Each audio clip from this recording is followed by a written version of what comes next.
کیوں ہو رہی ہے؟ جو سب سے اہم چیز ہے وہ ٹیکس کلیکشن ہے۔ آج جو وہ اشرافیہ ہے وہ ٹیکس سے مبرہ ہے۔ ہماری یہ ڈیورل پالیسی کو ختم کرنا ہوگا۔ جس ملک نے ترقی کی ہے تو وہ اس نے غربت کے خاتمے کے لیے وہاں اقدامات کیے۔ غریب کے بارے میں کوئی نہیں سوچتا، جو غریب روڈوں پہ تڑپ تڑپ کے مر رہا ہے، جو انجیکشن نہ ہونے کی وجہ سے مر رہا ہے، جو پانی نہ ہونے کی وجہ سے تھر کے اندر مر رہا ہے، وہ بچے جو اس آلودگی کی وجہ سے ہیپاٹائٹس بی اور سی کا شکار ہو رہے ہیں۔ ہمارے سیاست دانوں کا فارمولہ کیا ہے؟ اگر غربت ختم کرنی ہے تو غریب ختم کر دو، غربت ختم ہو جائے گی۔ پاکستان کا وہ منشور جو بنتے ہوئے جو آئین میں آپ نے 1 سے 40 تک رکھا، آپ خالی اس پہ ڈیموکریسی کر لیں، جو ہمارے عوام کے ایشوز کو، عوام کے حق کو محفوظ کر رہا ہے، ہم اس پہ تو کوئی بات ہی نہیں کر رہے ہوتے۔ ہمیں غربت ختم کرنے کے لیے غریب ختم کرنے کی ضرورت نہیں ہے، ہمیں اپنی پالیسیاں صحیح کرنی ہوں گی۔ آج وہ جو 10% یا 20% جو لوگ ٹیکس دے رہے ہیں، چند لوگ جو ٹیکس دے رہے ہیں، اور آج وہ لوگ جو ٹیکس نہیں دے رہے ہیں ان کو بھی اس ٹیکس نیٹ میں لائیں۔ اس کے لیے یقیناً سسٹم ہمیں اچھا امپروو کرنا ہوگا۔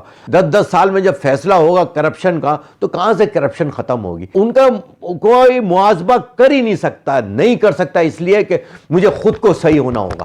میں صحیح ہوں گا تو انصاف کروں گا۔ نیشنلزم چاہیے، ملک سے پیار چاہیے، ملک سے محبت چاہیے۔ آج اس ملک کا غریب طبقہ پیس رہا ہے، ان کو خوددار قوم بنانے کے لیے ہمیں ان کو روزگار دینا ہوگا، ان کو تعلیم دینی ہوگی، ان کو صحت دینی ہوگی۔ اگر ٹیکس ہے، پوری دنیا میں ٹیکس ہے، مہنگائی پوری دنیا میں ہے، لیکن وہاں پر اس کے ساتھ سپورٹ بھی ہے، ڈیلیور کر رہے ہیں کہ اگر ٹیکس لگا رہے ہیں، مہنگائی ہے تو انہوں نے اس کے لیے 50% انہوں نے یہ رکھا ہے کہ یار نہیں، اس بندے کے بے روزگاری الاؤنس ہے، اس کے لیے تعلیم فری ہے، اس کے لیے صحت فری ہے۔ ہمیں اس کے لیے یقیناً اقدامات کرنے کی ضرورت پڑے گی۔ ہمیں دوہرا معیار، یہ جو فرق رکھا امیر اور غریب کا، یہ ختم کرنا ہوگا۔ اس کے لیے خالی دعووں سے کام نہیں چلے گا، اس کو عملی اقدامات کرنے پڑیں گے۔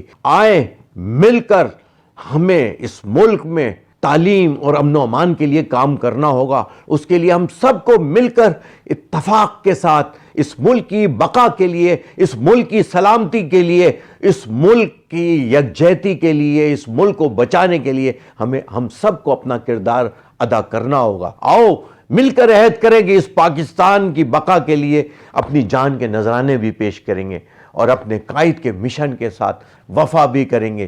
جان دینی پڑی تو جان بھی دیں گے۔